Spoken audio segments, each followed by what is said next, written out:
5 দফা দাবি আদায়ের লক্ষ্যে গণসমাবেশ পূর্ব সমাবেশের গণমিছিল পূর্ব সমাবেশের সম্মানিত সভাপতি, উপস্থিত আছেন ইসলামী আন্দোলন, বাংলাদেশ মুজাহিদ কমিটি, যুব আন্দোলন, ছাত্র আন্দোলন, শ্রমিক আন্দোলন সহ সহযোগী সংগঠনের নেতৃবৃন্দ, উপস্থিত আছেন গণমাধ্যম কর্মী, প্রশাসনের দায়িত্বশীলবৃন্দ সহ আমার প্রাণপ্রিয় মংলাবাসী, আসসালামু আলাইকুম ওয়া রাহমাতুল্লাহি ওয়া বারাকাতুহু।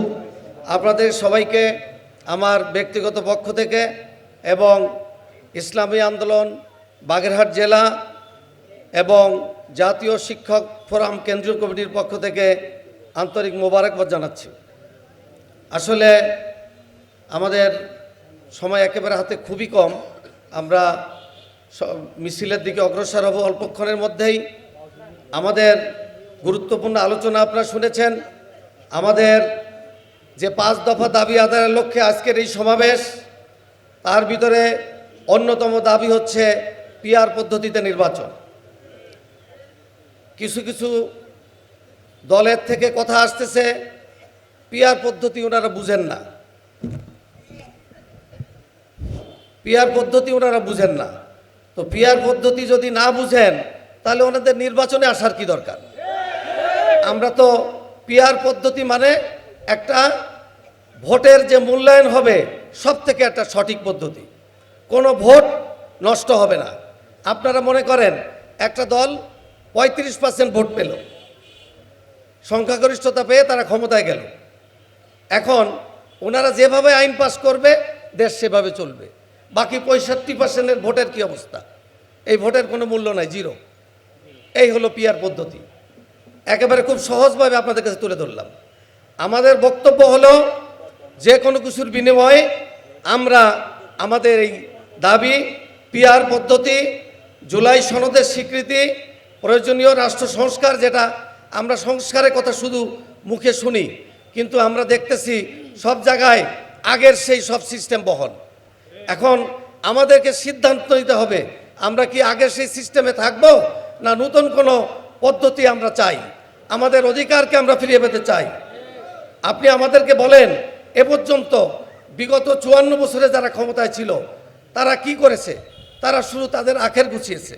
যারা ক্ষমতায় এসেছে তাদের ভাগ্যের উন্নয়ন করেছে, কিন্তু আমাদের ভাগ্যের কি হলো? আজকে আমরা এই দেশের নাগরিক, আমাদের তো রাষ্ট্রের একটা অধিকার আছে। আপনি আমাকে বুকে হাত দিয়ে বলেন রাষ্ট্রের কোন অধিকার আপনি ফিরে পেয়েছেন? আমরা বুঝে না বুঝে আমাদের ভোটের সময় যখন আসে আমরা ভোট দেওয়ার জন্য ভোটটাকে খুব একটা মূল্যায়ন করি না। ভোট অত্যন্ত গুরুত্বপূর্ণ একটা আমানত। এই ভোটের ব্যাপারে আমরা অবশ্যই মনোযোগী হব এবং সতর্ক থাকব। আমাদের এই এক মূল্যবান ভোটের রায়ে গোটা দেশের পরিস্থিতি পাল্টে যেতে পারে। আমরা এখানে যারা উপস্থিত আছি, উপস্থিত ভাইরা আপনারা বলেন আমরা কি সেই জুলাই পরবর্তী অবস্থায় আবারও ফিরে যেতে চাই?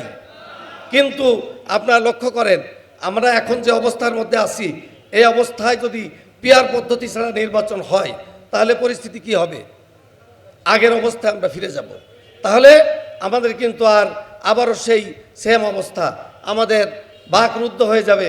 আমাদের কথা বলা, আমাদের ভাষা প্রকাশ করা, আমাদের অধিকার আমরা আদায় করতে ব্যর্থ হয়ে যাব। সুতরাং আমাদের এই ক্ষমতা, আমাদের এই মূল্যবান যে ভোট, এটাকে আমরা খুব গুরুত্ব সহকারে আমরা কাজে লাগাবো। অবশ্যই আমরা দাওয়াতি কাজে অংশ নিব। আমরা শুধু মিছিল মিটিংয়ের মাধ্যমে না, আমি মনে করি আমাদের যারা কর্মী ভাইরা আছেন, যারা নেতৃবৃন্দ আছেন, আমাদের দেশে 51% নারী ভোটার। আমরা অবশ্যই নারীদেরকে, ইসলাম যদি ক্ষমতায় আসে আমাদের বুঝতে হবে যে নারীদের কি অধিকার তারা পাবে।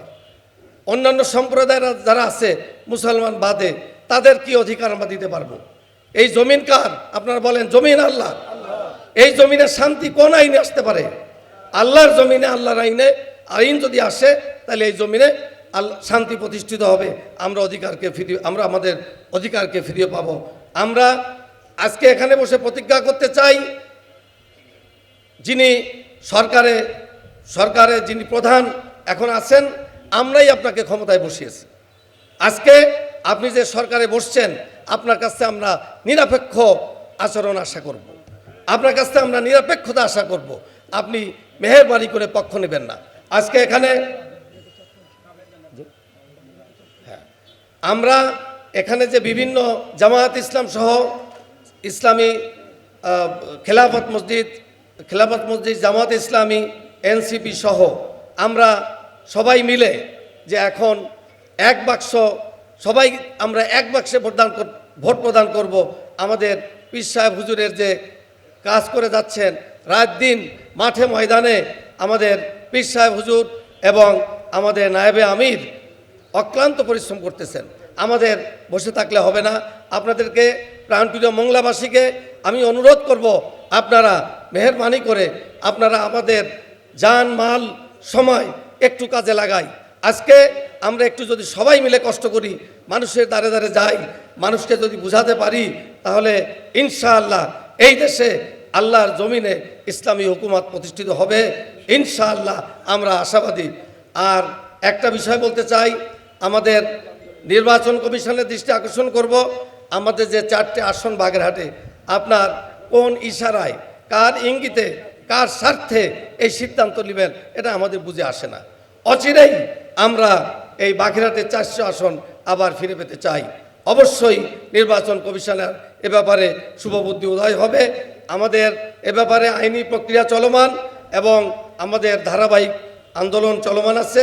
অবশ্যই আশা করি আপনারা আপনাদের আমাদের এই ন্যায্য দাবি এটাকে আপনারা ফিরিয়ে দিবেন। আর সর্বোপরি আমি শুকরিয়া জ্ঞাপন করছি মোংলাবাসীর প্রতি। আমি রামপালের ছেলে, রামপালের সন্তান, কিন্তু আমি যখন মোংলায় আসি ব্যক্তিগতভাবে আমার অত্যন্ত ভালো লাগে। মোংলাবাসীর যে আন্তরিকতা, মোংলার ছাত্র আন্দোলন, যুব আন্দোলন, ইসলামী আন্দোলন, শ্রমিক সংগঠন যে নেতৃবৃন্দ আছেন, তাদের যে আন্তরিকতা আমি দেখি। আপনারা আপনাদের এই গতিটাকে ঠিক রাখবেন।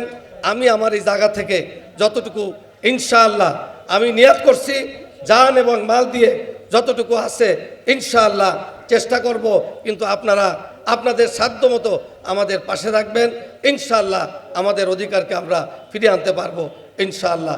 এই আশাবাদ ব্যক্ত করে আপনারা যারা কষ্ট করে এবং বৈরী আবহাওয়ার মধ্যে আপনারা সময় দিয়ে আসছেন, আপনাদের সবাইকে ধন্যবাদ, শুকরিয়া জ্ঞাপন করে আপনাদের সুস্বাস্থ্য এবং মঙ্গল কামনা করে আমি আমার বক্তব্য শেষ করছি। আপনাদের কাছে দোয়া